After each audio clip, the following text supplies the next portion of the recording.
Hello everyone, welcome to Blacktop Files.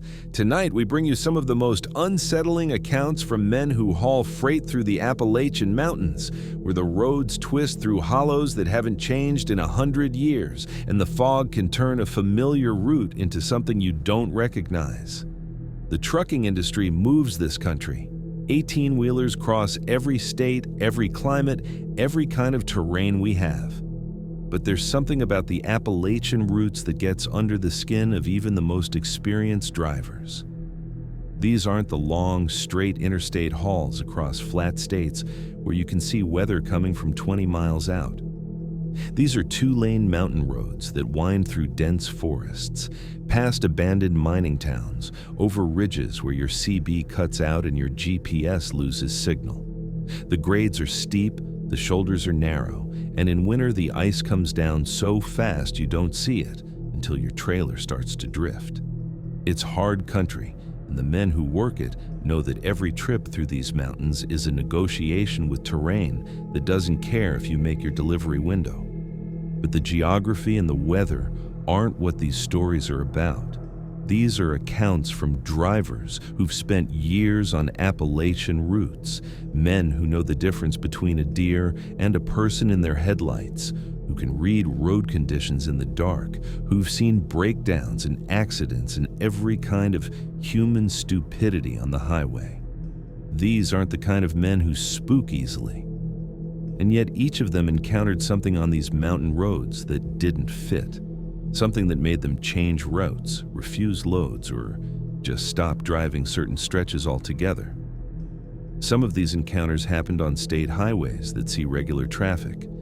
Others happened on the old roads, the ones that used to be main routes before the interstates came through, roads that still get used by local drivers and anyone trying to save time or fuel by cutting through the back country. What makes these accounts disturbing isn't the drama or the gore, it's the consistency. These men don't know each other. They drove different routes in different years, but the patterns are there. Things that appear in fog and vanish when it clears, lights that follow the wrong physics, stops that don't show up on any map the next time you look. The sense that something old and patient is still using these roads, still watching for certain conditions, certain drivers, certain nights. If you've ever driven through the Appalachians at night, you know the feeling. Miles of darkness with nothing but your headlights and the white line. The way the trees press in close on both sides. The sudden drop-offs where the shoulder just ends and there's nothing but air and the valley floor hundreds of feet below. The way your radio crackles and fades, and for long stretches the only voice you hear is your own. It's easy to tell yourself that the isolation and the fatigue play tricks, that your mind fills the empty spaces with shapes that aren't there. But these drivers weren't hallucinating. They were working, alert, sober, doing a job they'd done 1,000 times before. And something interrupted that routine in ways they still can't explain. We'd like to invite you to subscribe to Blacktop Files if you haven't already, and make sure to turn on notifications so you don't miss future episodes. If you've had your own experience on the road, in your home, or anywhere else that still bothers you, share it in the comments below. We read everyone, and some of the best files we've covered started as a comment from someone just like you. All right, let's get into these accounts. First up is a story from a driver who ran a regular route through eastern Kentucky for almost a decade, until one winter night when the fog came down and he found himself at a stop he'd never seen before. I started running the eastern Kentucky route in the late 90s, back when the company I worked for still had contracts with a couple of old textile operations that hadn't shut down yet. It was a twice-weekly run, pickup in Lexington, drop-offs in 3 small towns along Route 23, then back. The route took me through some of the poorest counties in the state, places where the coal industry had collapsed and nothing came in to replace it. The towns were dying slow. You'd see it in the boarded-up storefronts, the houses with tarps on the roofs, the churches that were the only buildings that still looked maintained. But the roads were decent. The grades weren't too bad, and I knew every turn, every wide spot, every place where the shoulder dropped off and you had to be careful. Winter of 2004, I was about 6 years into that route. I'd driven it in every season, every kind of weather. I knew where the ice formed first, where the fog pooled in the low spots, where the deer liked to cross. That particular night was a Friday in late January. I'd made my last drop-off around 8 in the evening and was headed back north on 23, aiming to get back to Lexington before midnight. The temperature had been dropping all day, and by the time I started the return trip, there was a mist coming up from the hollows, the kind that thickens into fog as the night goes on. Visibility was maybe 100 yards, then 50, then less. I slowed down, turned on my flashers, kept my eyes on the white line. This was normal for that area. The fog in those valleys can get so thick you can't see past your hood, and it comes and goes in pockets. You drive through a clear stretch, then hit a wall of white, then come out the other side. You just take it slow and trust your experience. I was about 40 minutes north of my last stop when I noticed my fuel gauge was lower than I'd expected. I'd filled up that morning, and the math didn't add up. I should have had enough to make it back to Lexington easy, but the needle was sitting just above a quarter tank. I didn't want to risk it. Running out of fuel on a mountain road in January isn't something you gamble with, especially not in fog like that. So I started watching for a station. There weren't many options along that stretch. I knew there was a truck stop about 20 miles ahead, a place I'd stopped at dozens of times. But I also knew there were a couple of smaller stations, local places that served the people who lived back in the hills. I figured if I saw one, I'd pull in, top off, and not worry about it. About 10 miles further, I saw lights up ahead on the right. Not the bright fluorescence of a modern truck stop, but the dimmer, yellowish glow of an older place. I slowed down and saw a sign, hand-painted, that just said, "Gas," with an arrow pointing to a gravel turnoff. I didn't recognize it, but that didn't mean much. There were places along these roads that you could miss 100 times and only notice when you needed them. I signaled, slowed, and turned onto the gravel. The fog was thicker here, hanging low, and my headlights didn't penetrate it well. I could see a building ahead, a low cinder block structure with a single pump out front under a metal awning. There was a light on inside the building, a weak yellow glow coming through a window, and the pump was lit by a single bulb hanging from the awning. No other vehicles, no signs of activity, just that one building and the pump and the gravel lot disappearing into fog on all sides. I pulled up to the pump, set the brake, and climbed down. The air was cold and wet, the kind that gets into your lungs and makes them ache. The gravel crunched under my boots, and the only other sound was the idle of my engine and a faint hum from the light above the pump. I looked at the pump itself. It was old, the kind with a mechanical dial instead of a digital readout. The paint faded and chipped. The hose looked worn but functional. I didn't see a card reader, which meant I'd have to pay inside. I glanced at the building. The door was closed, but the light was on, and I could see shapes inside, shelves maybe, though I couldn't make out details through the dirty window. I walked to the door and pushed it open. A bell on a string jangled, flat and dull. Inside was a small room, maybe 12 by 12, with shelves along 2 walls stocked with dusty cans and boxes, the kind of stuff that looked like it had been sitting there for years. There was a counter at the back with an old cash register, the kind with keys in a drawer. And behind the counter was an older man, maybe 70, with a lined face and thin white hair. He was wearing a flannel shirt and sitting on a stool, looking at me with an expression I couldn't read. Not unfriendly, but not welcoming either. Just watching. I nodded at him. "Pump working?" He nodded slowly. "It works. I need to fill up. I'll pay after." He didn't say anything, just nodded again, and I got the sense he didn't care one way or the other. I went back outside and started pumping. The fuel flowed slow, the dial on the pump ticking over with a mechanical click each time it counted a gallon. I stood there watching the fog, listening to the hum of the light and the ticking of the pump. The fog was moving, shifting, and I had the strange feeling that it was thicker behind me, toward the road, than it had been when I pulled in.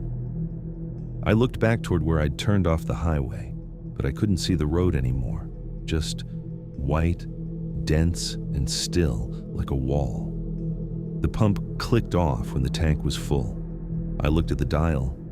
38 gallons. I did the math in my head based on the price per gallon displayed on the pump, an old flip card setup that read 99 cents.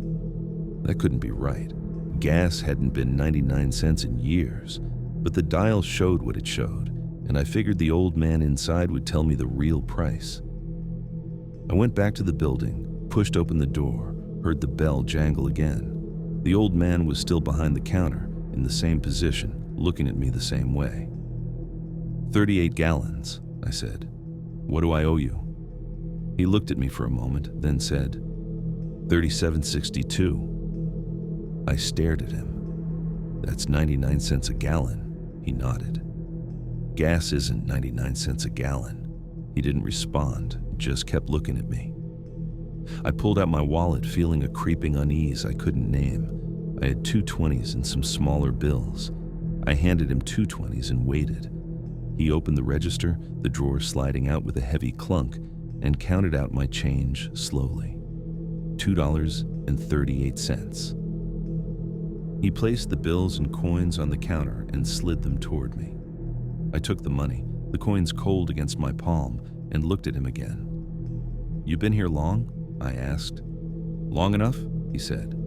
I wanted to ask what that meant, but something about the way he said it made me not want to know. I nodded, pocketed the change, and turned toward the door. As I reached for the handle, he spoke again. You ought to keep moving. I stopped and looked back at him. What? Keep moving, he said again. Don't stop again till you're clear. Clear of what? He didn't answer, just looked at me with those flat eyes, and I felt a chill that had nothing to do with the temperature. I pushed the door open, heard the bell, and stepped back out into the fog. It was thicker now, so thick I could barely see my truck, even though it was only 20 feet away. I walked quickly to the cab, climbed in, released the brake, and put it in gear. As I pulled forward, I glanced in my side mirror, trying to get another look at the building, but I couldn't see it.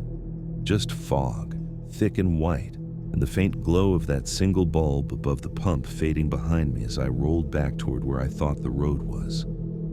I found the gravel turnoff and eased back onto the highway, my headlights cutting a narrow tunnel through the white. I drove slow, watching the lines, and after a few minutes, the fog started to thin.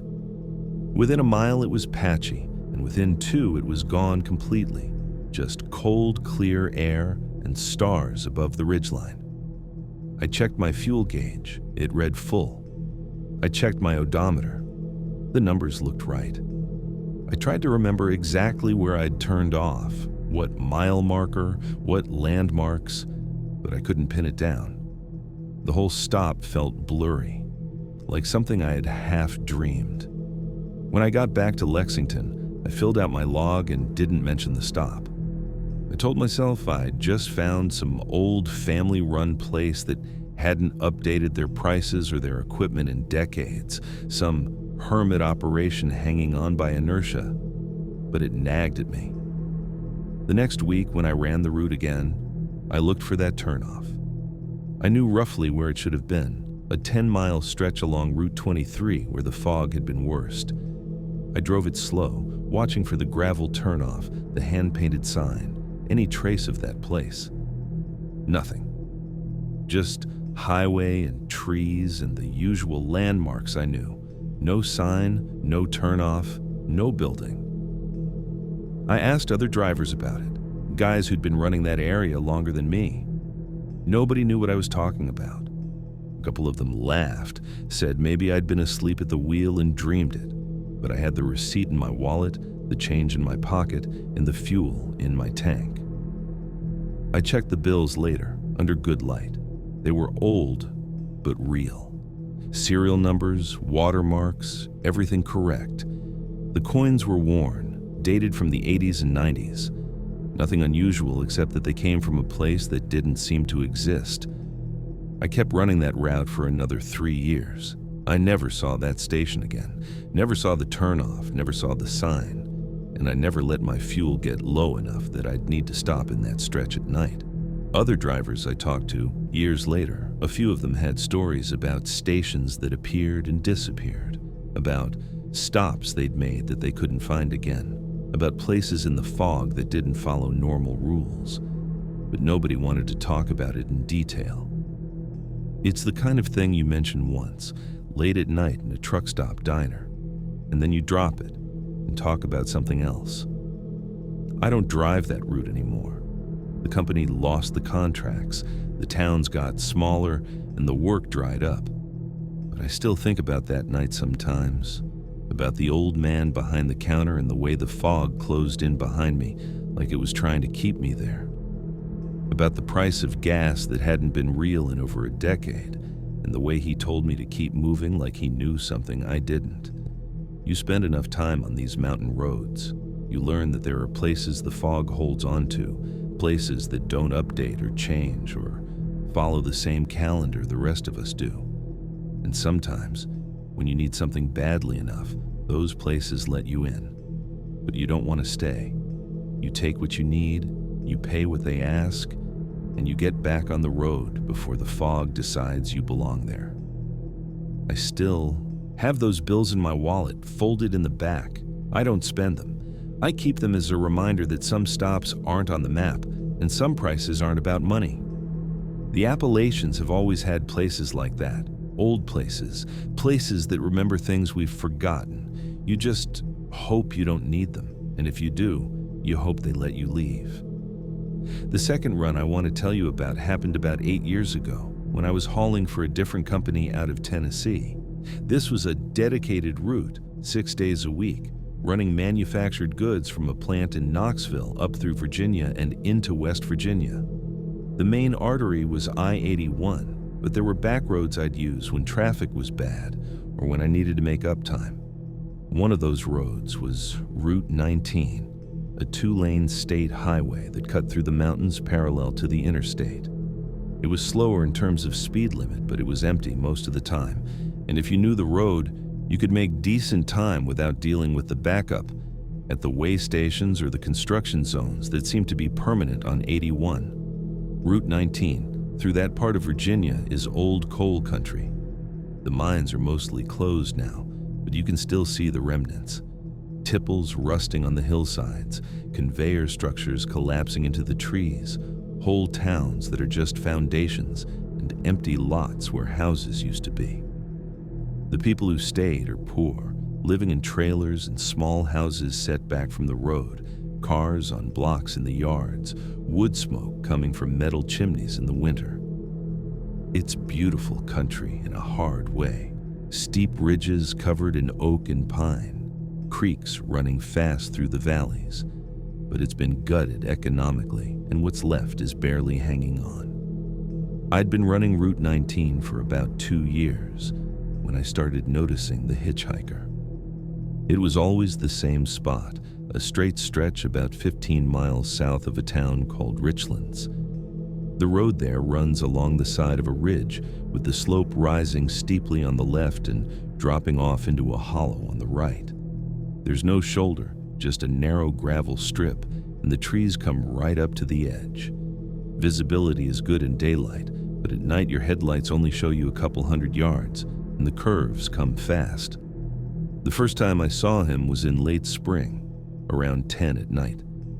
I was northbound, running empty after a drop-off, and I came around a long curve and saw him standing on the right side of the road, just at the edge of where my headlights reached. He was facing me, one arm out, thumb up, the universal sign. I got a brief look as I passed. White male, maybe 30, jeans and a dark jacket, nothing unusual. I didn't stop. I never picked up hitchhikers, company policy, and common sense. but I noticed him, because that's not a place you expect to see someone on foot. No houses nearby, no driveways, nothing but forest and road. I checked my mirrors as I passed and saw him in my taillights, still standing. There, arm out, watching me go. The second time I saw him was about a week later. Same spot, same time of night, same position. Same guy, I was pretty sure. Same jacket, same stance. I slowed down a little as I approached, curious now. He didn't move, didn't turn his head, just stood there with his arm out. I passed him again, checked my mirrors, and again he was just standing there, lit by my taillights, not moving. I thought about stopping, thought about asking if he needed help, but something about the stillness bothered me. He didn't look distressed. He didn't look cold or tired or impatient. He just looked like he was waiting. Over the next few months, I saw him maybe a dozen times, always in that same spot, always at night. I started making a point of watching for him when I came through that stretch after dark. Some nights he was there, some nights he wasn't, and I couldn't find a pattern. It wasn't every Friday or every weekend. It wasn't weather dependent. It seemed random. But when he was there, it was always the same. Same position, same arm out, same lack of movement. I asked other drivers about it, guys who ran 19 regularly. A couple of them had seen him too. One guy said he'd been seeing him for years, that he was a fixture on that stretch, that nobody knew who he was or what he wanted. Another driver said he'd stopped once, years back, pulled over to see if the guy needed a ride. But when he looked back, the guy was gone, just vanished into the trees. I told myself it was just some local guy, someone who lived back in the woods and walked the road at night for reasons I didn't understand. Maybe he was mentally ill. Maybe it was a ritual. Maybe he was just eccentric. People in isolated areas develop strange habits. But the more I saw him, the less that explanation satisfied me. Because he never moved. He never lowered his arm, never shifted his weight, never looked away. He just stood there. And when you passed him, he watched you go. And there was something about the way he watched that made my skin crawl. The night it changed was in early December. I was running northbound again, close to midnight, and the temperature had dropped below freezing. There was no snow yet, but the road was wet and starting to ice up in patches. I was taking it slow, watching my speed, keeping an eye on the road surface. I came into that stretch where I always saw him, and I was already looking, already expecting him to be there. And he was. Same spot, same position, but this time I noticed something different. He was looking directly at me, not just watching the truck pass, but staring at me, his head turned to follow me as I approached. I felt it before I could even see his face clearly, that focused attention, that sense of being seen. And as my headlights hit him full on, I saw his expression. He was smiling. Not a friendly smile, not a grateful smile, but something cold and knowing, like he'd been waiting specifically for me. I felt a jolt of adrenaline, that animal response to being seen by something that shouldn't see you. I kept my speed steady, passed him, checked my mirrors. He was still there, still lit by my taillights, and he'd turned completely around to watch me go, his arm still out, still smiling. I watched him until the curve took him out of sight, and then I focused on the road and tried to shake the feeling that I'd just made a mistake by acknowledging him. About 5 miles further north, my CB radio crackled, static, then a voice, male, calm, clear. "You should have stopped." I grabbed the mic, keyed it. "Who is this?" More static, then the same voice. "You should have stopped. I've been waiting." I felt my chest tighten. The CB operates on open channels. Anyone with a radio can hear and transmit. It could have been another driver, could have been someone with a base station, could have been anyone. But the timing, the words, the tone, it felt connected. "Identify yourself," I said into the mic. Static. Then, very faintly, like it was coming from far away or through interference. Next time, the radio went dead. I tried a few different channels, called out, got no response, just static and then silence. I drove the rest of the route with my nerves on edge, checking my mirrors, watching the road, feeling like something was following me even though I couldn't see anything. When I got to my drop-off, I parked, climbed down, and walked around the truck. Everything looked normal, no damage, no signs of tampering, nothing out of place. But I felt wrong, felt watched, and I couldn't shake it. I didn't drive Route 19 at night for a while after that. I stuck to I-81, dealt with the traffic and the delays, and tried not to think about the hitchhiker. But eventually, the company put pressure on me to use the back road again, and I gave in. It was late January, cold and clear, and I came through that stretch around 11 at night. I was tense, watching for him, and when I came around the curve, I saw him. Same spot, same position, same smile. But this time, as I passed, he lowered his arm, just dropped it to his side and stood there and watched me go. And for some reason, that was worse than the smile, worse than the radio voice, because it felt like a decision had been made. I saw him one more time after that, about a month later. Same place, same time, but this time he wasn't facing the road. He was facing the trees, his back to the highway, standing perfectly still. I slowed down, trying to see what he was looking at, but there was nothing there, just dark forest and the slope rising up into the ridgeline. As I passed, he turned his head, just his head, not his body, and looked at me over his shoulder. The smile was gone. His face was blank, empty, and his eyes reflected my headlights like an animal's.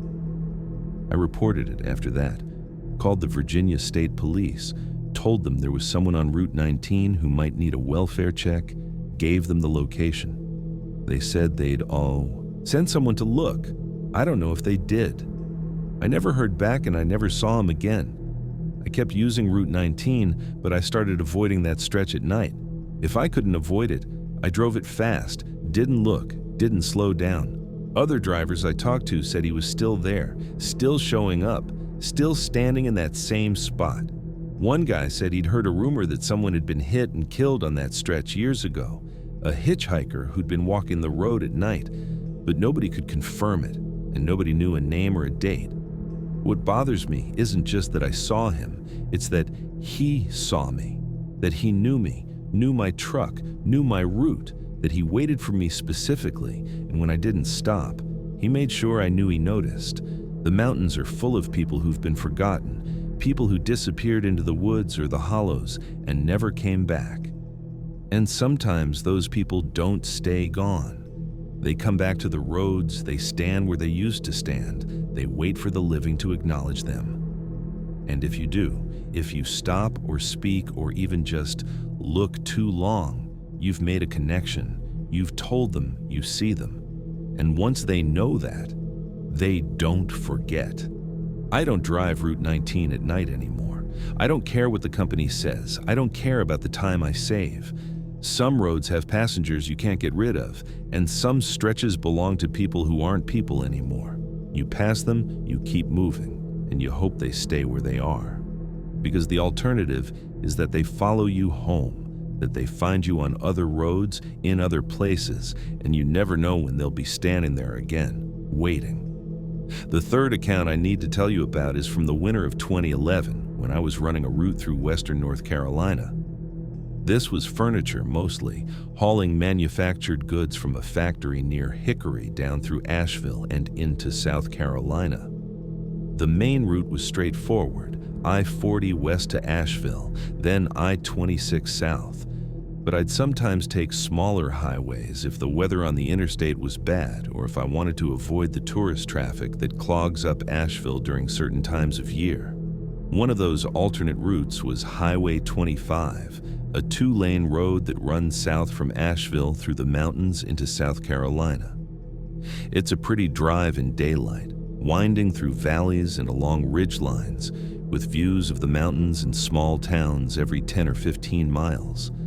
But at night, it's just curves and darkness, the kind of road where you have to stay alert because the lanes are narrow and the drop-offs are steep, and there's always the chance of a deer or a fallen branch or a patch of ice you don't see until you're on it. I'd been running that route for about 6 months when I started noticing the lights.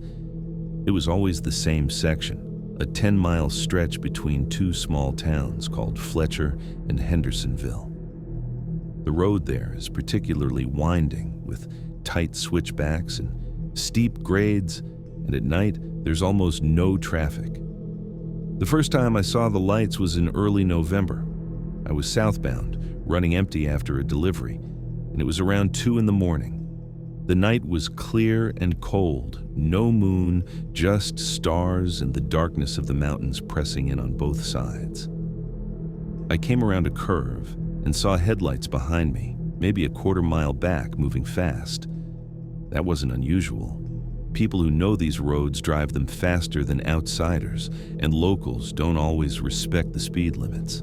I kept my speed steady and watched the lights in my mirror. They were gaining, closing the distance quickly, and after a minute or so they were right on my bumper, closer than they should have been, close enough that I could see the glare washing out my mirrors.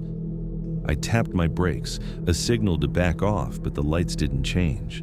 They just stayed there, right behind me, too close, not passing. The road straightened out for a short stretch, a rare piece of clear pavement with a dotted yellow line. The lights behind me should have pulled out, should have passed, but they didn't. They just stayed locked on my bumper, following every move I made.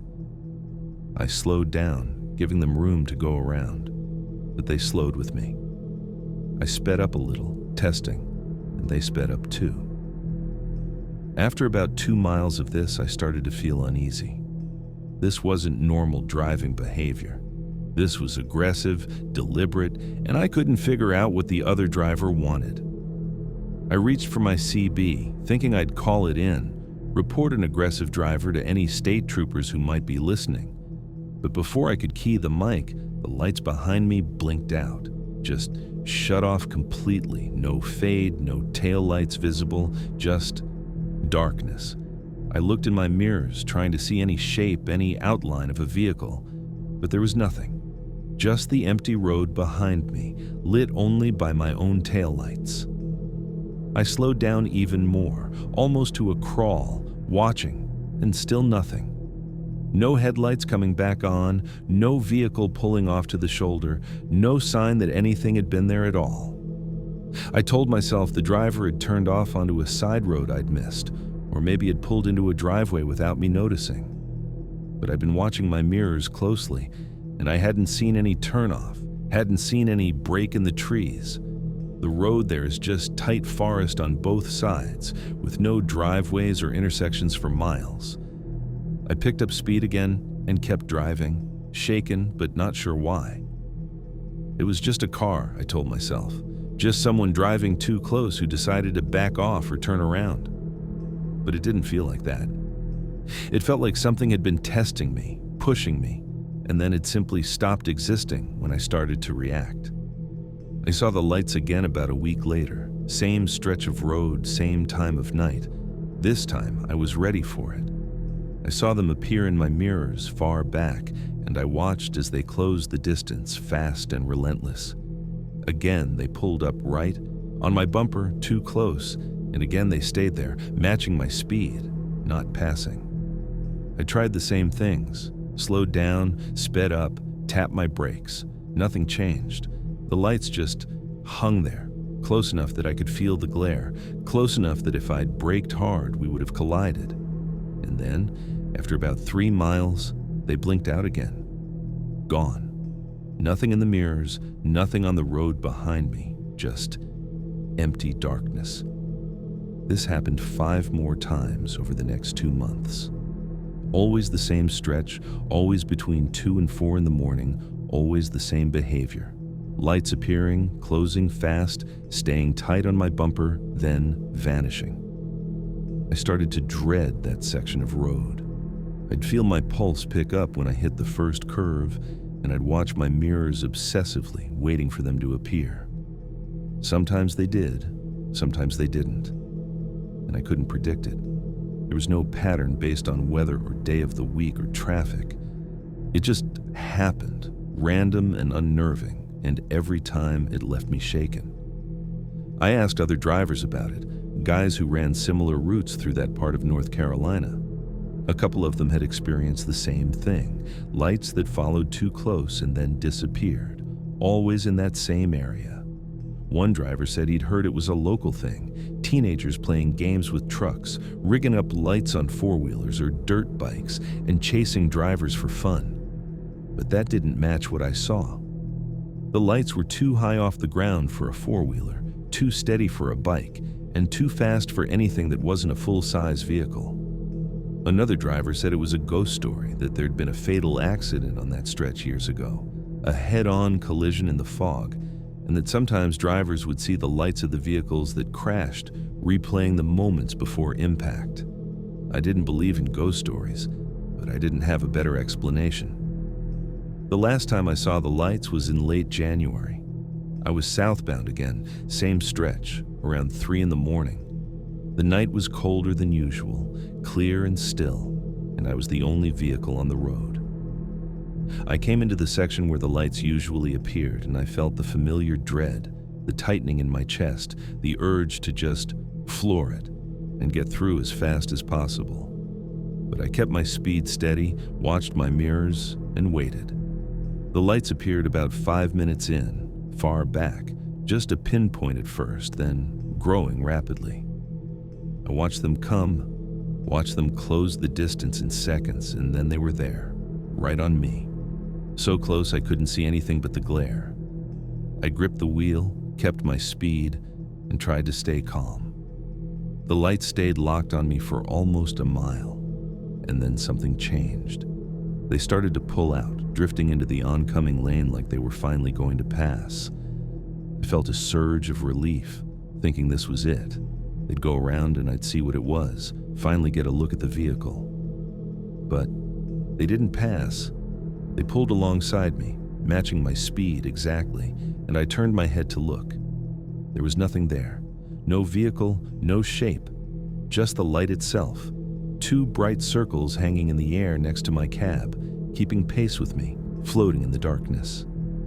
I stared at them, my mind trying to process what I was seeing. And for a few seconds, I couldn't think, couldn't react, couldn't do anything but watch. And then the lights drifted forward, pulling ahead of me, and I saw them move out in front of my truck, saw them illuminate the road ahead like headlights from a vehicle that didn't exist. They stayed ahead of me for maybe 30 seconds, lighting the road, showing me the curves, and then they accelerated, pulling away fast, and within seconds they were gone, vanished into the distance like they had been sucked into the darkness. I was alone again, just my headlights and the empty road and the sound of my engine. I realized I was shaking. I pulled over at the next wide spot, set the brake, and sat there for 10 minutes, trying to steady my breathing, trying to convince myself I'd seen something explainable. But I hadn't. I'd seen lights with no source, lights that moved independently, lights that weren't attached to anything. I reported it the next day, called the Highway Patrol, told them I'd seen something unusual on Highway 25, something that might be a safety hazard. They took my information, thanked me, said they'd look into it. I never heard back. I kept running that route for another few months, but I started taking I-26 exclusively, avoiding Highway 25 altogether. The company didn't care as long as I made my deliveries on time, and I did. I just didn't drive that stretch at night anymore. Years later, I looked into the history of that road, found an article in a local newspaper archive about an accident in the 90s. 2 vehicles, head-on collision, late at night, dense fog. 4 people killed. The article didn't give exact locations, just said it happened on Highway 25 between Fletcher and Hendersonville. The description matched the area where I'd seen the lights. I don't know if that's related. I don't know if the dead stay on the roads where they died, or if the violence of an impact leaves something behind that repeats itself, plays out again and again for anyone unlucky enough to be there at the right time. But I know what I saw, And I know it wasn't headlights from a vehicle I couldn't see. It was something else, something that used the shape of headlights to move through the world, something that stayed on that road and waited for drivers to follow. I still think about those lights sometimes, about the way they hung in the air next to me, about the way they pulled ahead and lit the road like they were trying to guide me somewhere. I wonder what would have happened if I'd followed them, if I'd sped up and tried to keep pace. I wonder if they would have led me off the road, into the trees, over the edge, or if they would have just kept going, pulling me deeper into the mountains until I ran out of fuel or daylight or both. The Appalachians don't let go of what they take. The people who die here, the vehicles that crash, the moments of violence and fear, they sink into the ground and the trees and the road surface, and sometimes they come back up. Not as memories, not as stories, but as something that he still moves, still watches, still waits for the next driver who doesn't know any better. I don't drive that road anymore, and I tell every new driver I meet, if you're running through western North Carolina at night and you see lights that don't behave right, lights that follow too close or pull alongside you with no vehicle attached, don't try to figure it out. Don't slow down, don't speed up, don't look too long. Just keep moving and get clear of that stretch as fast as you can. Because some lights aren't trying to pass you, they're trying to pull you in. The fourth account takes place in eastern Tennessee, near the North Carolina border, and it's about a rest area that I used dozens of times before I understood what it was. This was around 2008, and I was running a route that took me through the Cherokee National Forest on Highway 411, a winding two-lane road that cuts through some of the densest, most isolated forest in the region. The route served a few small towns that still had manufacturing, places where they made textiles or furniture or small appliances, and I'd make the run twice a week, usually overnight. Highway 411 through that section is about 60 miles of curves and grades, with no major towns, no services, and very little traffic. There are a few turnoffs for campgrounds and trailheads, but most of them close after tourist season. And in the winter, the road is essentially empty except for local traffic and the occasional trucker like me. The forest presses right up to the pavement, thick stands of oak and pine and rhododendron, and at night, the darkness is absolute. Your headlights show you the road and nothing else. About halfway through that stretch, there's a rest area. It's not marked on most maps, and it's easy to miss if you're not looking for it. Just a gravel pull-off on the right side of the road, maybe 50 feet deep, with space for 4 or 5 vehicles. There's a pit toilet at the back, a cinder block structure with a metal roof, and a single light pole near the entrance with a sodium vapor lamp that casts a weak orange glow over the gravel. No picnic tables, no trash cans, no signs. Just the pull-off, the toilet, and the light. I'd stopped there maybe a dozen times over the years. It was convenient if you needed to stretch your legs or use the restroom, and it was the only option for 60 miles. The place always felt off, but I chalked it up to isolation. It was too quiet, too still, and the light was too dim to really see anything beyond the immediate area. The trees around the edge of the pull-off were so thick they looked like a wall, and you couldn't see more than a few feet into the forest. But it was functional, and in that part of the mountains you don't expect luxury. The first time I noticed something wrong was in late October. I'd pulled in around midnight, parked near the light pole, and climbed down to use the restroom. The air was cold and damp, and there was a fog starting to form, low to the ground, creeping across the gravel. I walked to the cinder block building, pushed open the metal door, and stepped inside. The interior was what you'd expect. Stained concrete, a steel toilet, graffiti on the walls, the smell of disinfectant and decay. I did what I needed to do and turned to leave, and that's when I noticed the door. It was closed. I hadn't closed it. I'd left it open when I came in, propped it with my foot while I stepped inside, and it should have stayed open because the hinges were stiff and the door was heavy. But it was closed, and I could see the metal latch had been turned, locking it from the outside. I stood there for a moment, confused, and then I pushed on the door. It didn't move. I pushed harder, put my shoulder into it, and it still didn't move. I was locked in. I felt a spike of panic, that claustrophobic fear of being trapped in a small space, and I started hitting the door, banging on it with my fist, shouting. No response. I couldn't hear anything outside, no footsteps, no voices, no sound of my truck idling. Just silence and the echo of my own voice in the concrete box. I hit the door a few more times, then stopped and tried to think. I pulled out my phone. No signal, which wasn't surprising given the location. I looked around the room for another way out, but there was just the one door and a small vent near the ceiling, too small to fit through. I stood there, breathing hard, trying not to panic, and then I heard something. Footsteps on the gravel outside, slow and deliberate, moving toward the building. I pressed my ear to the door and listened. The footsteps stopped right outside, and I heard the latch move. The door swung open, and I stumbled out into the cold air, looking around for whoever had opened it. There was no one there, just the empty pull-off, my truck near the light pole, and the fog thickening around the edges. I walked quickly back to my truck, climbed in, and sat there for a minute, my heart pounding, trying to make sense of what had happened. I told myself it was mechanical. The latch had slipped, the door had swung shut on its own, and then the latch had slipped again, letting it open. Or maybe someone had been there, someone I didn't see, and they'd left quickly, not wanting to be noticed. But neither explanation felt right. The latch didn't work like that, and I would have seen someone if they'd been there. The pull-off was small, the light covered most of it, and there was nowhere to hide except the trees, and I would have heard someone moving through the underbrush. I didn't stop at that rest area for a while.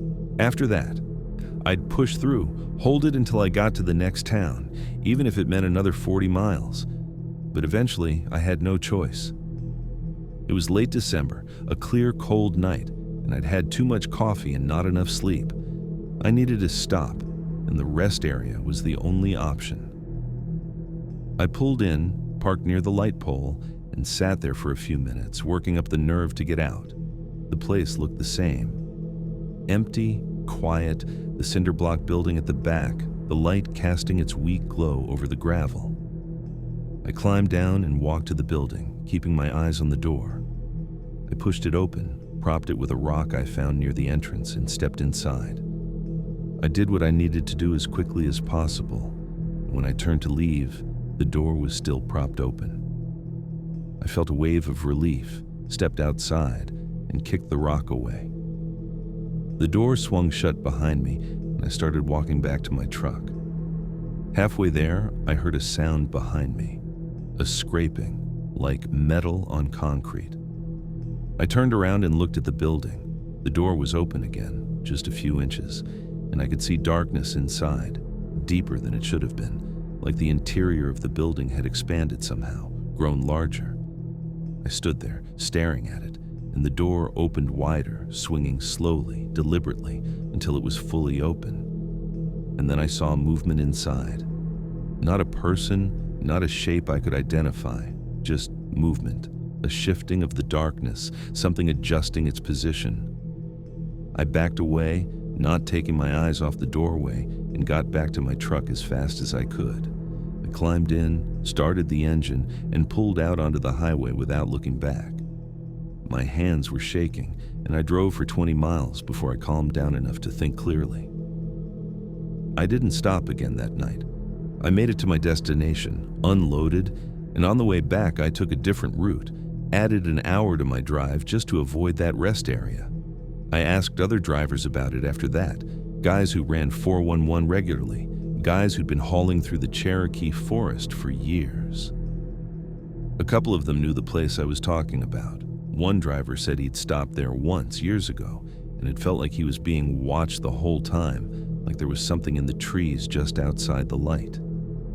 Another driver said he'd heard stories about people going missing in that area, hikers and campers who'd never been found, and that some locals believed the forest took people, but there were places in the woods where the rules didn't apply. I didn't know if I believed that, but I believed what I had experienced, and I didn't want to experience it again. The last time I went near that rest area was about a year later. I was running the same route, but this time it was daylight, mid-afternoon, and I decided to stop and take a look, see if the place felt different in the sun. I pulled into the gravel lot, parked, and got out. The place looked smaller in daylight, less menacing. The cinder block building was just a building, stained and weathered but normal. The light pole was off, and without the orange glow, the area looked mundane, just another forgotten rest stop on a back road. I walked to the building, pushed open the door, and looked inside. The interior was as I remembered it, small and functional, nothing unusual. But when I stepped inside and let the door close behind me, I felt it again. That sense of wrongness, that feeling of being enclosed in something that was paying attention to me. I turned to leave immediately, pushed on the door, and it opened easily. I stepped outside, and as I turned to look back, I saw something scratched into the metal door frame. Words carved deep into the paint and metal, like someone had used a knife or a screwdriver. It said, "Don't come back." I left, got back in my truck, and never stopped there again. I've driven past it a few times since then, always in daylight, and I've never seen any other vehicles pulled over, never seen any sign that anyone uses it. The building is still there, the light pole is still there, but the gravel lot always looks empty, untouched, like it's waiting. Other drivers I've talked to say the same thing. They avoid it, take the long way, hold it until they're clear of that stretch. Because there are places in these mountains that don't want you there, places that were old before the roads went through, and sometimes those places use the infrastructure we build. They use the rest stops, the pull-offs, the abandoned buildings, and they wait for someone to stop, someone to step inside, someone to stay just a little too long. I don't know what that rest area is. I don't know if it's a place where something happened, or if it's a doorway to somewhere else, or if it's just a spot where the forest reaches through and touches the road. But I know I won't stop there again, and I tell every driver I meet the same thing. If you're running Highway 411 through the Cherokee Forest, and you see a rest area with a cinder block building and a single orange light, don't stop. Don't use the restroom. Don't stretch your legs. Don't even slow down.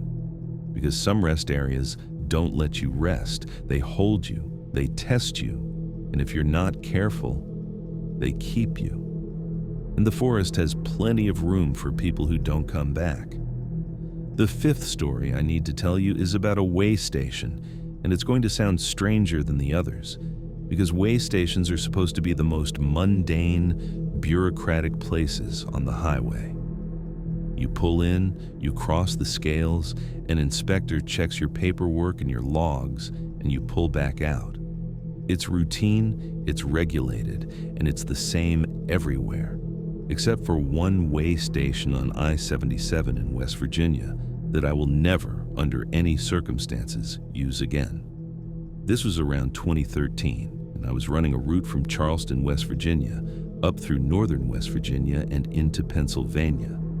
I-77 is one of the main north-south corridors through the state, and it's a heavily used truck route with way stations and inspection sites every 50 or 60 miles. The one I'm talking about is located just south of a town called Parkersburg on the northbound side. It's an older facility, built in the 80s, a long brick building with scales embedded in the pavement and a parking area off to the side for trucks that get pulled in for inspection. I'd used that way station dozens of times without incident. It was always busy during the day. Inspectors moving between trucks, drivers waiting in the parking area or standing outside smoking, the usual controlled chaos of a working way station. But at night, it was quieter. Late night hours, they usually ran with a skeleton crew, sometimes just one inspector, and the process was faster. You'd roll across the scales, get a green light or a red light, and if it was green, you'd keep rolling.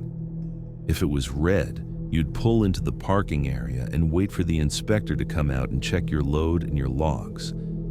The first time I noticed something off was a Friday night in early March. I was northbound, running a load of hardware supplies, and I hit the weigh station around 2 in the morning. The facility was lit up, all the exterior lights on, and I could see the building and the scales clearly as I approached. I slowed down, rolled onto the scales, and waited for the light. It stayed red longer than usual, maybe 30 seconds, and then a voice crackled over the speaker mounted on the pole next to the scales. "Pull into the inspection bay, driver." "Bay 3, I acknowledged, pulled forward and turned into the parking area. Bay 3 was at the far end, away from the building, and as I maneuvered into position, I noticed there were no other trucks in the lot. That was unusual. Even late at night, there's usually at least one other truck getting inspected, but the lot was empty. I set the brake, left the engine running, and waited. After a few minutes, I saw an inspector come out of the building. He was wearing the usual uniform, a reflective vest over a jacket, carrying a clipboard and a flashlight. He walked toward my truck, and as he got closer, I got a better look at him. He was older, maybe 60, with a lined face and gray hair, and there was something about the way he moved that seemed off. Too slow, too deliberate, like he was walking through water. He reached my cab and tapped on the door with the flashlight. I rolled down the window. "Evening," he said. His voice was flat, no inflection, no hint of the usual bored professionalism you get from inspectors at that hour. "Evening," I said. "What's the issue?" "Need to check your logs and your load," he said. "Step down, please." I climbed down and handed him my logbook and my paperwork. He looked at it for a long time, longer than necessary, flipping pages slowly, his flashlight beam moving over the entries. I stood there, waiting, feeling the cold seep through my jacket. The air smelled wrong, chemical and stale, like something had been burned and the smoke had settled. "Your weight's off," he said finally, not looking up from the clipboard. "Off how?" I asked. I'd weighed the load at the shipper, and the numbers had been fine. "Too light," he said. "You're showing 62,000 pounds here, but the scale says 58. I frowned. 4,000 pounds is a significant discrepancy, but not impossible. Could be a calibration issue, could be the way the load was distributed. The shipper's scale said 62. You want me to reweigh? He looked up at me then, and I saw his eyes. They were pale, washed out, and they didn't focus right, like he was looking at something behind me instead of at me. "No," he said. "I want you to open the trailer." That was within his rights. Inspectors can ask to see the load if they suspect something's wrong. I walked to the back of the trailer, unlocked the doors, and swung them open. The interior was dark, and I grabbed my own flashlight and shone it inside. The load was stacked neatly, pallets of hardware supplies, boxes strapped down, everything secure. Nothing looked disturbed, nothing looked wrong. "Looks fine to me," I said. The inspector stepped up next to me and shone his flashlight into the trailer. He didn't say anything, just stood there, moving the beam slowly across the load. And then he said, "Count the pallets." I looked at him. "What?" "Count them," he said again, still in that flat, emotionless tone. I counted. 20 pallets, which matched my paperwork. 20, I said, same as the manifest. He didn't respond, just kept looking into the trailer, and I started to feel a prickling unease, the sense that something was wrong, but I couldn't identify what. After a long moment, he stepped back and handed me my paperwork. "You can go," he said. "That's it?" I asked. "No citation, no reweigh?" "You can go," he repeated, and turned and walked back toward the building. That same slow, deliberate walk, like he was moving through resistance. I watched him go, then closed the trailer doors, locked them, and climbed back into the cab.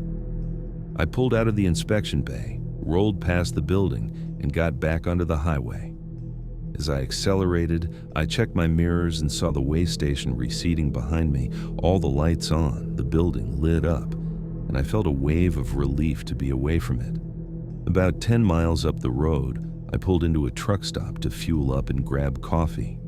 While I was inside, I ran into another driver I knew, a guy who ran the same region and who I'd crossed paths with a few times over the years. We exchanged the usual small talk, and then I mentioned the way station, said I'd just come through and had a weird inspection. He looked at me strangely. "The Parkersburg station? Northbound?" "Yeah," I said. "Why?" "That station's been closed for 2 years," he said. "They shut it down in 2011, some kind of budget cut. It's been sitting empty ever since." I stared at him. "That's not possible. I was just there. The lights were on, the scales were working. I got inspected." He shook his head. "You must be thinking of a different one. The Parkersburg station, southbound side, is still open, but northbound's been dark since 11. I drive past it all the time. No lights, no activity, just an empty building." I didn't argue with him, but I knew what I'd seen. I'd rolled across those scales, I'd talked to that inspector, I'd opened my trailer and counted my pallets. It had been real, but his certainty shook me. When I got back on the road, I started thinking about the details. The empty parking lot, the slow, strange way the inspector had moved, the smell of burnt chemicals, the washed-out eyes that didn't focus, the weight discrepancy that didn't make sense. The next time I ran that route, about a week later, I made a point of watching for the way station as I approached. It was mid-afternoon, daylight, and as I came up on the location, I saw it. The building was there, the scales were there, but the lights were off. The parking lot was empty, and as I drove past, I could see that the entrance to the scales was blocked by orange barrels and a chain-link fence. The building itself looked abandoned, windows dark, no activity, no sign that it had been used recently. I slowed down, stared at it as I passed, and felt my stomach drop. I pulled off at the next exit and called the company dispatcher. Told him I needed to confirm something about the Parkersburg way station on I-77 northbound. He put me on hold, checked, and came back. "That station's been out of service since 2011, he said. "Why?" I didn't answer right away. Finally, I said, "No reason, just wanted to make sure." I hung up and sat there in the parking lot of a gas station, trying to process what that meant. I'd stopped at a way station that didn't exist. I'd talked to an inspector who couldn't have been there. I'd opened my trailer and counted pallets that were still there, still real, but I'd done it in a place that was closed, abandoned, dark. And if the place was closed, what had I actually interacted with? What had asked me to count my load, to open the trailer, to step down into the cold and the smell of burned chemicals? I never used that way station again, and I started asking other drivers if they'd had similar experiences. A couple of them had stories. One guy said he'd seen lights on at the Parkersburg station late at night, even though he knew it was closed, and he'd slowed down, thinking maybe they'd reopened it. But as he got closer, the lights had gone out, just shut off all at once, leaving the building dark. Another driver said he'd heard a story about an inspector who died at that station, a heart attack or a stroke while on duty, and that sometimes drivers would see him standing outside the building at night, clipboard in hand, watching the trucks roll by. I don't know if that's true. I don't know if the man I talked to was dead, or if I had interacted with something that was using the shape of an inspector to move through a space that still held onto the work that used to happen there. But I know the place felt wrong, and I know I counted pallets in an empty trailer in a facility that shouldn't have had power or lights or anyone working. The Appalachians have a way of holding on to places even after they're abandoned, of keeping them running in some parallel version of the world where things that ended still continue. And if you're not paying attention, if you stop when you shouldn't, you might find yourself in one of those places, following instructions from someone who isn't there, doing work for a system that doesn't exist anymore.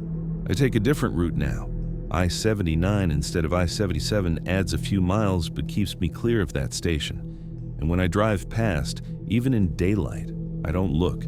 I keep my eyes on the road ahead, and I make sure my fuel is topped off so I don't have to stop anywhere near that stretch. Because some way stations don't weigh what you think they weigh.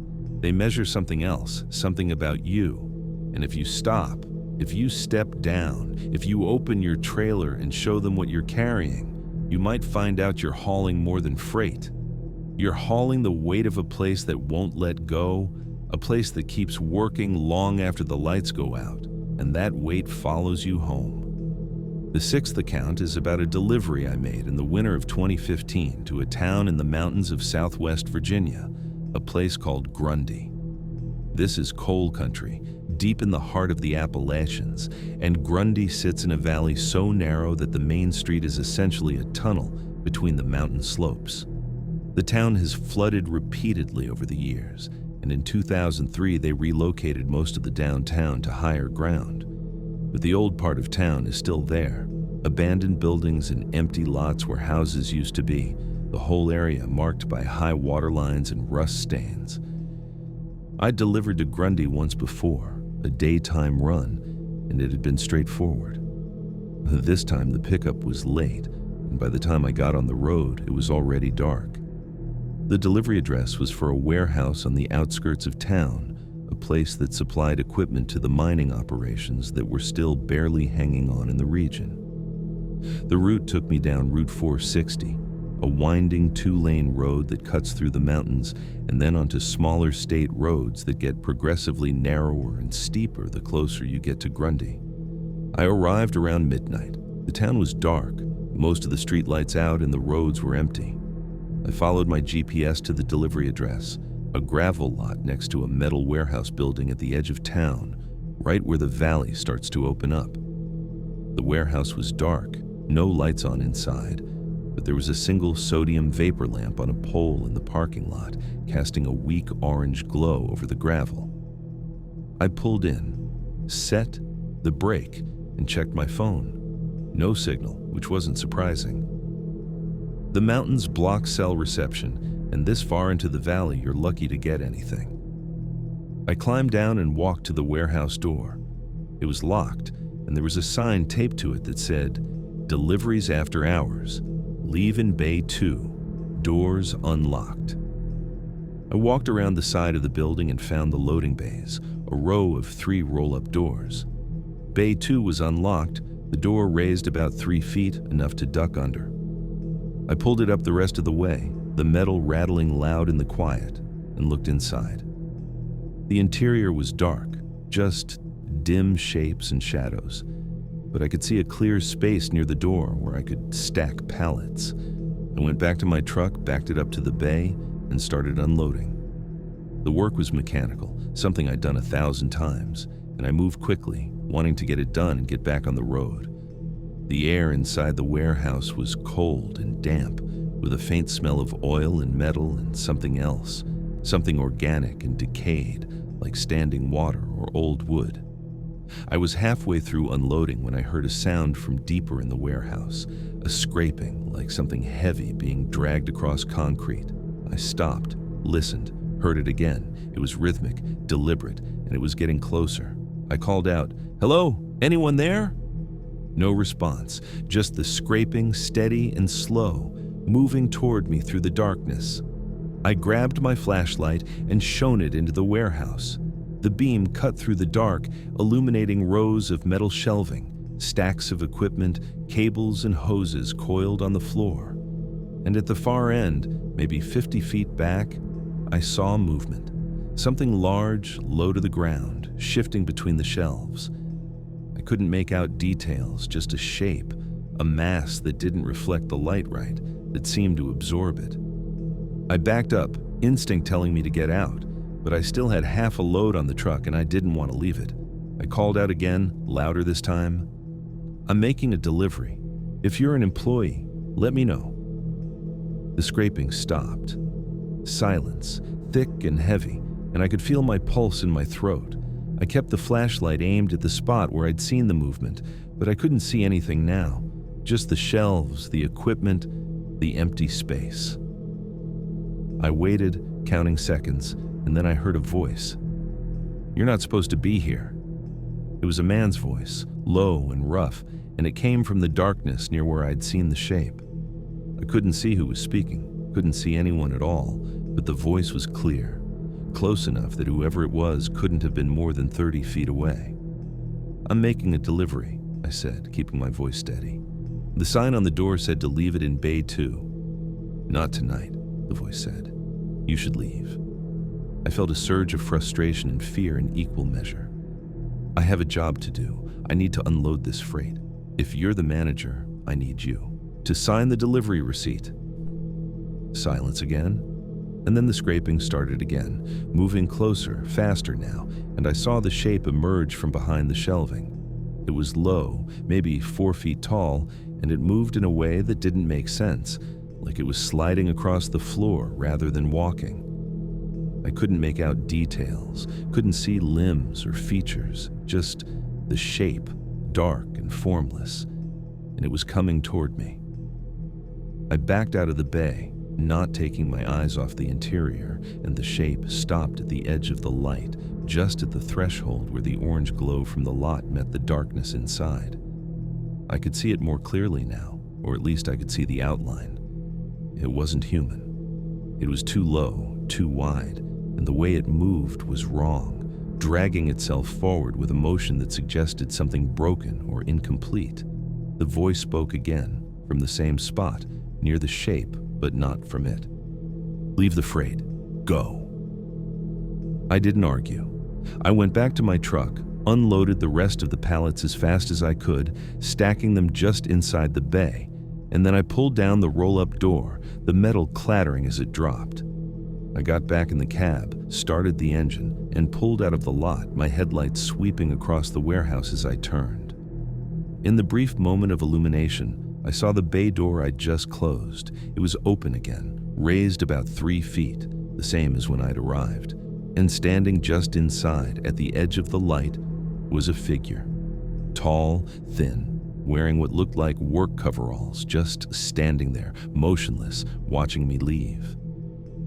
I drove back through Grundy, through the dark streets and the empty valley, and I didn't stop until I was back on Route 460, miles away, with other traffic around me. I checked my delivery app, logged the drop-off, and noted, "Delivery completed, no signature obtained." The company didn't question it. They got confirmation from the warehouse the next day that the freight had been received, and that was the end of it as far as they were concerned. But I couldn't let it go. I looked into the warehouse, found the company name, and called them a few days later. I told them I'd delivered freight the previous week and had encountered someone on site who'd seemed confused about the delivery. The woman I spoke to said that was impossible. The warehouse was locked up at night, no staff on site after 6 in the evening, and no one had been there when I'd arrived. I pressed, told her I'd definitely heard someone, definitely seen someone, and she got quiet. Then she said, "Was it Bay 2? "Yes," I said. Another pause, and then she said, "We don't use Bay 2 after dark anymore. The sign shouldn't have said that. I'll have it changed." "Why don't you use it?" I asked. She hesitated and then said, "There was an accident there a few years ago. One of our workers was killed, crushed by a forklift. We use the other bays now. I'm sorry you had to deal with that." She hung up before I could ask, "Anything else?" And I sat there with my phone, trying to fit the pieces together. A worker killed, a bay that wasn't used, a voice telling me I wasn't supposed to be there, a shape moving through the darkness. I don't know what I saw that night, whether it was the worker who died or something else that had moved into the space he'd left behind. But I know the warehouse felt wrong, and I know that whatever I unloaded that freight for, it wasn't a living person. I've been back to Grundy once since then, a different delivery to a different address, and I drove past that warehouse in daylight. The lot was empty, the building looked abandoned, and the loading bays were all closed. I didn't stop, didn't slow down, just kept driving and tried not to think about the way the door had opened again after I'd closed it, or the figure standing there watching me leave. The mountains are full of places where people died working, places where the work was hard and dangerous and the accidents were frequent. And sometimes those places hold on to the people who died there, keep them working, keep them moving through the same tasks they did when they were alive. They tell you to leave. They warn you because they know what they are. They know they're not supposed to be there. But the work continues, and the warehouses stay open, and the freight gets unloaded whether you see who's taking it or not. I don't take night deliveries to that part of Virginia anymore. I request daytime runs, and if the company pushes back, I tell them I won't do it. They don't argue.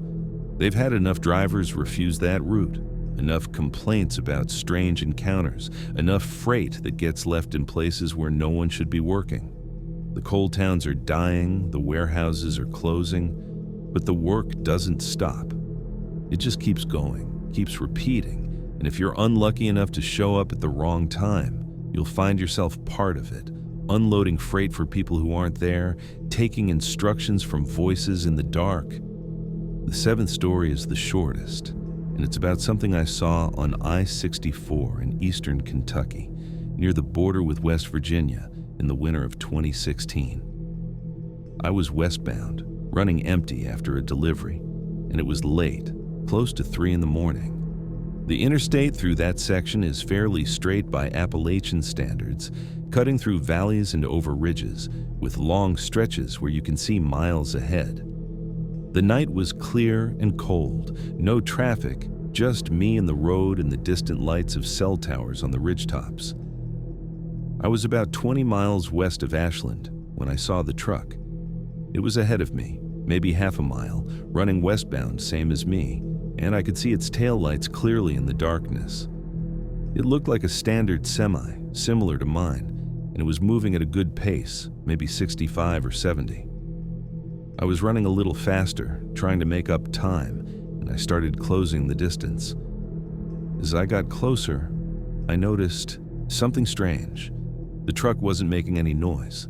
That probably sounds like a small thing, but if you drive trucks, you know the sound. Engine roar, the whine of tires on pavement, the rattle of a trailer even when it's empty. You hear other trucks long before you pass them, especially on a quiet night with no wind. But this truck was silent.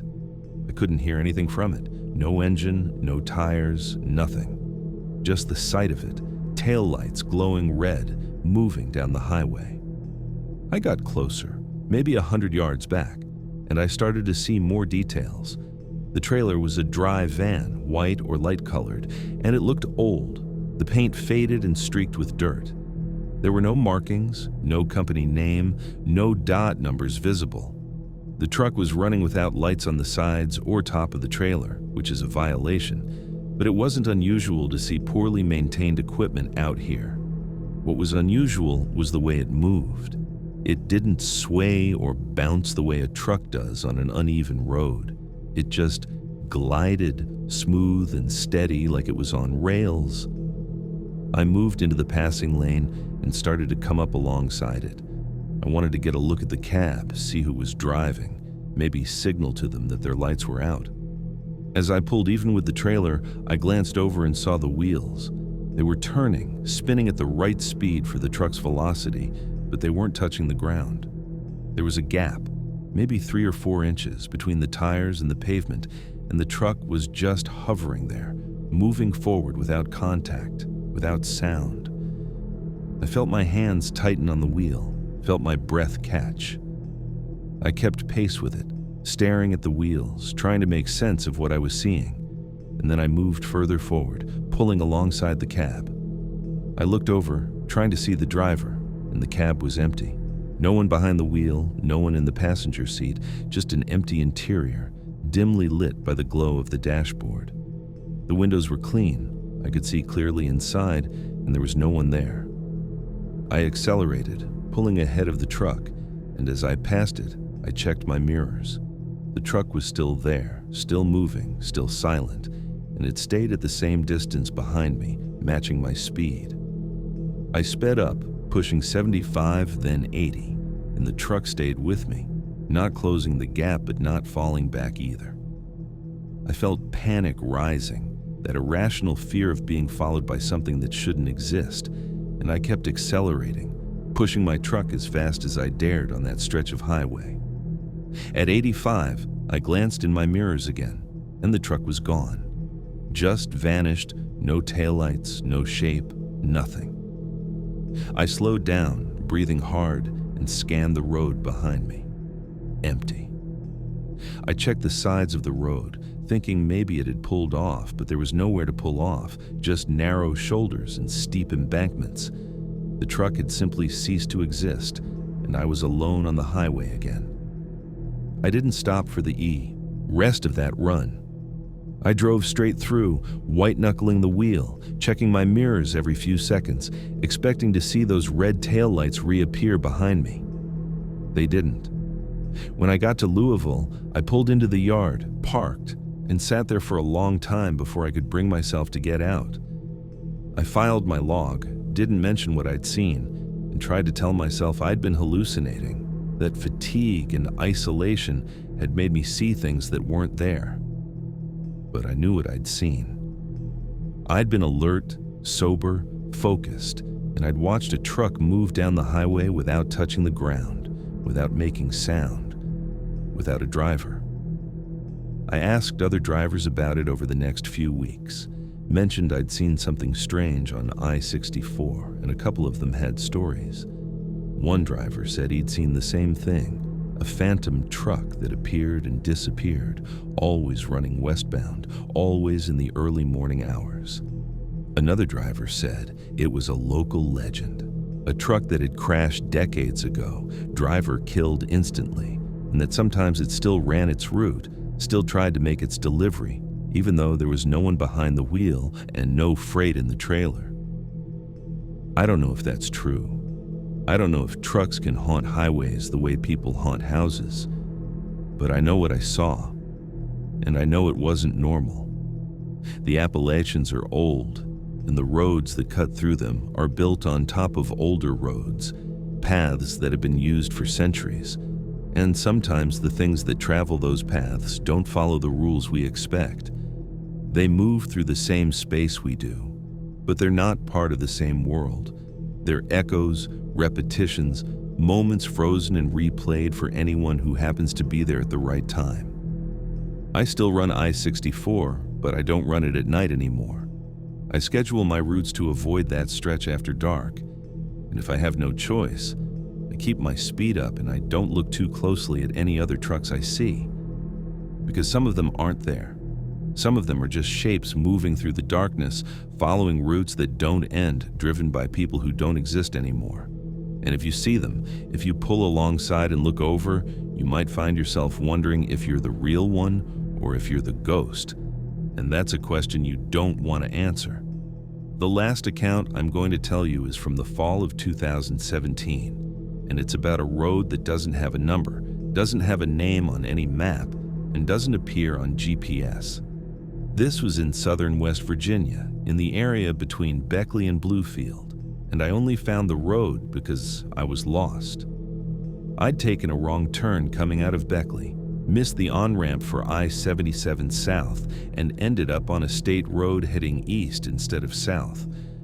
I realized my mistake after about 10 miles, but by that point I was committed, and I figured I'd find another route to connect back to the interstate. The GPS on my phone had lost signal, which happened frequently in that part of the Itfutu state, and I was navigating by instinct and road signs. The state road I was on was 2 lanes, poorly maintained, winding through dense forest with no towns, no houses, nothing but trees and the occasional gravel turnoff that disappeared into the woods. After about 15 miles, I saw a sign for a county road that claimed to lead south toward Bluefield. I took it, figuring it would at least get me pointed in the right direction. The county road was even narrower, barely wide enough for my truck, and the pavement was cracked and potholed. I drove slow, watching for oncoming traffic, but I didn't see any. No cars, no trucks, no signs of use. The road just wound through the forest, climbing and descending over small ridges, and after a while I started to feel like I was going in circles. I'd been on the county road for maybe 20 minutes when I came to a fork. No signs, no markers, just the road splitting into two directions, both of them identical, both disappearing into trees. I stopped, looked at both options, and tried to make a decision. The left fork seemed to curve south based on the position of the setting sun, so I took it. The road changed after that. The pavement got worse, more cracks, more potholes, and then it turned to gravel. I almost turned around, but I could see tire tracks in the gravel, recent enough that I figured the road was still in use. I kept going, hoping it would connect to something paved, something I recognized. The forest got thicker, the trees pressing in close on both sides, and the light started to fade as the sun dropped behind the ridgeline. I'd been on the gravel road for about 10 miles when I saw the house. It was on the right side, set back about 50 feet from the road, and it was the first structure I'd seen since leaving the county road. It was an old house, 2 stories, wood siding that had been white once but was now gray and peeling. The windows were dark and the porch sagged in the middle, but there was a light on inside, a faint yellow glow visible through the front window. I slowed down, thinking maybe I could stop and ask for directions, but something about the house made me hesitate. It looked wrong, looked too still, and the light inside didn't flicker or move the way a light should if someone was home. I drove past it, and as I did, I glanced at the porch. There was someone sitting there, in a rocking chair, facing the road. I couldn't see details, just a shape, a figure that didn't move as I passed. I checked my mirror, and the figure was still there, still sitting, and I felt a chill that had nothing to do with the temperature. About a mile past the house, the road got worse. Deep ruts, mud, and the trees were so close, their branches scraped the sides of my trailer. I realized I'd made a mistake, that this road wasn't going to connect to anything, and I needed to turn around. But the road was too narrow. I couldn't turn a full rig around without risking getting stuck, and backing up for a mile in the dark wasn't an option. I kept going, hoping for a wide spot, a clearing, anything. The road started to descend, winding down into a hollow, and the trees opened up a little. I saw more houses, 3 or 4 of them, all set back from the road, all dark except for the same faint yellow glow in one window of each. They were similar to the first house, old, sagging, gray, and each one had a figure on the porch, sitting, rocking, facing the road. I drove past them, my pulse pounding, and I didn't stop. I didn't slow down, I just kept moving, and in my mirrors, I saw the figures turn their heads, all of them, following my truck as I passed. The road leveled out at the bottom of the hollow, and I saw a turnaround, a wide gravel area that looked like it had been used for logging trucks. I pulled in, maneuvered the rig around, and started back up the road the way I'd come. I passed the houses again, and this time the figures were standing, all of them, on their porches facing the road. They didn't move, didn't wave, didn't acknowledge me, but I could feel them watching, could feel the weight of their attention as I drove past. I passed the first house, the one with the rocking chair, and the figure was standing now too, at the edge of the porch, one hand on the railing. I didn't look directly at it, didn't want to see its face, but I saw enough to know it wasn't right. The proportions were wrong, the posture was wrong, and the way it stood was too still, too patient. I drove faster than I should have on that gravel road, bouncing over ruts and potholes, the trailer swaying behind me, and I didn't slow down until I reached the fork where I'd made the wrong turn. I took the other direction, the right fork, and within a few miles I hit pavement again, a county road that I recognized from my maps. I followed it south, found I-77, and got back en route. I never found that gravel road again. I tried about a year later, drove through the same area, looked for the fork, looked for the county road, and I couldn't find it. The roads were there, the state road and the county road, but the fork wasn't. It was just a straight stretch, no turnoffs, no gravel roads, nothing. I asked locals about it, stopped at a gas station in Beckley and described what I'd seen. The clerk said she'd never heard of a road like that, said there were a lot of old logging roads in the mountains that didn't show up on maps, but that most of them were gated or overgrown. Other drivers I talked to had similar stories. Roads that appeared when you were lost, roads that took you through places that didn't exist, roads that led to houses where people sat on porches and watched but never moved. One driver said those were hollow roads, places where the mountains opened up and let you see what was underneath, places that existed outside of normal geography. He said if you ever found yourself on one, you should turn around as fast as you could, because the deeper you went, the harder. It was to get back. I don't know if that's true. I don't know if I drove into something that was outside the normal world, or if I just got lost on an old logging road and let my imagination fill in the rest. But I know what I saw, and I know those houses and those figures weren't normal.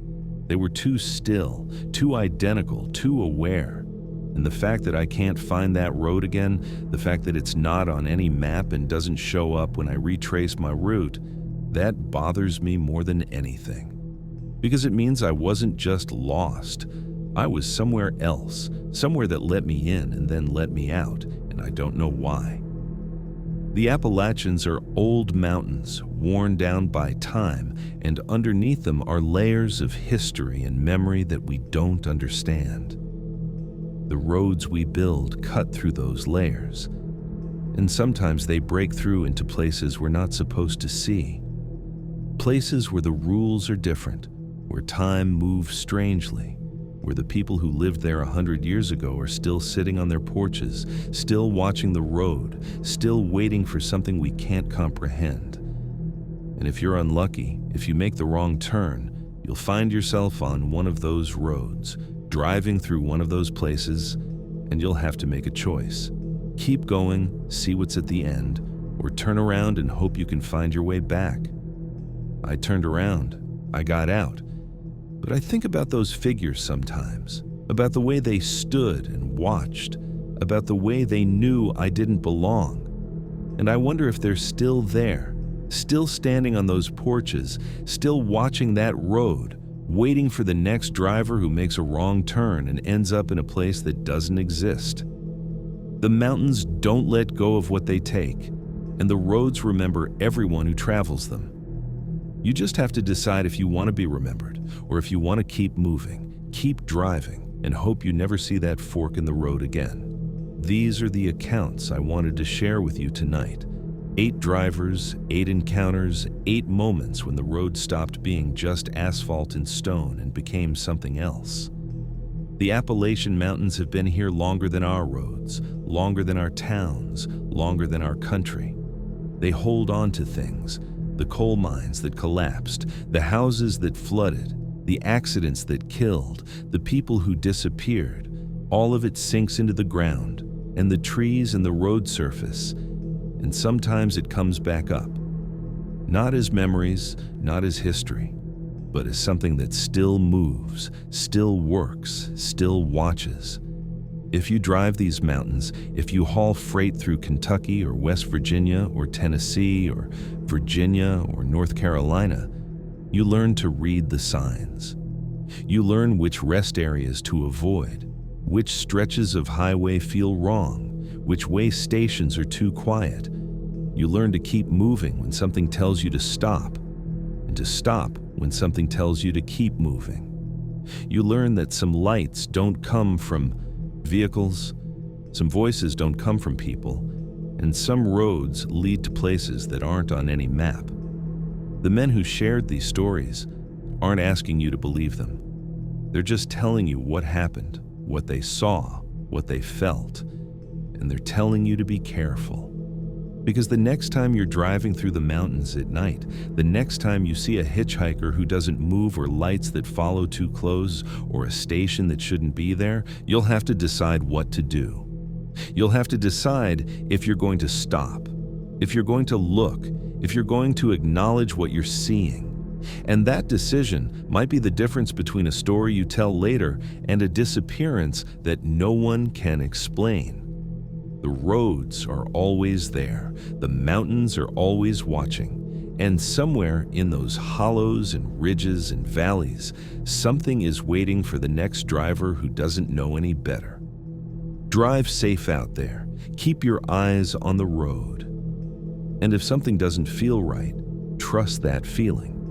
Because in the Appalachians, the road you're on might not be the road you think it is, and the only way out is to keep moving until you're clear.